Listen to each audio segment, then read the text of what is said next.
Hello বন্ধুরা, তো তোমরা সবাই কেমন আছো? আজকে তোমাদেরকে আমি এমন একটা খবর শোনাতে যাচ্ছি, তোমরা শুনে অবাক হয়ে যাবে। হ্যাঁ, এই আমাদের এই ডিসেম্বর মাসটা যে চলছে, এই পুরো ডিসেম্বরে আমাদেরকে কাঁপিয়ে রাখবে।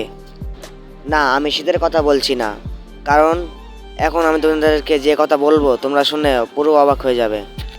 তো চলো বেশি দেরি না করে শুরু করা যাক আজকের ভিডিওটা। আর হ্যাঁ, আমি তো ভিডিও টপিকের কথাই ভুলে গেছি। আজকে তোমাদেরকে আমি আপকামিং এনিমে আপডেট দেব। এই ডিসেম্বর মাসে যে যে এনিমি আসবে তোমাদেরকে সব এনিমির লিস্ট আমি এখনই দেখিয়ে দেব। তোমাদের লিস্টের প্রথমে আছে মাই হিরো একাডেমি সিজন 8। হ্যাঁ, এটা আমরা দেখতে পারবো ডিসেম্বরের 21 তারিখে।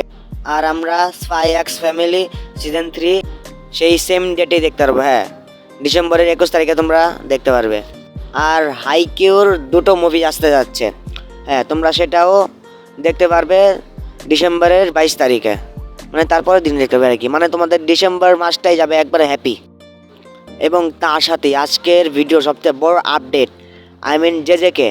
জোসো কাইজেন সিজন 3 কবে আসতে যাচ্ছে সেটা আমাদের কাছে অফিসিয়াল রিলিজ ডেট এসে পড়েছে। আর তোমাদেরকে আমি একটা এখনই দেখাবো।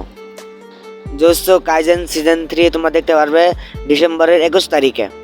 আর সাথে আছে ডিমন স্লেয়ারের মুভি, সেটাও তোমরা দেখতে পারবে ডিসেম্বরের 21 তারিখে। তো আমরা আজকের ভিডিও এখানে শেষ করব। আমার কাছে যা যা রিলিজ ডেট ছিল তোমাদেরকে সব বলে দিয়েছি। তো আবারও দেখা হবে নেক্সট কোনো ভিডিওতে।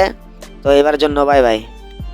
আর হ্যাঁ, ওয়েট, তোমাদেরকে ভিডিও শেষে একটি নতুন আপডেট দিতে যাচ্ছে। ডান দাদান সিজন 2 আমরা ডিসেম্বরের 21 তারিখে দেখতে পারবো। হ্যাঁ, তোমরা ডান দাদান সিজন 1 শেষ হতে না হতে সিজন 2 পেয়ে যাচ্ছ। আচ্ছা, যাই হোক, তাহলে আবারও দেখা হবে নেক্সট কোনো ভিডিওতে। আর চ্যানেলে নতুন হয়ে থাকলে সাবস্ক্রাইব করো প্লিজ।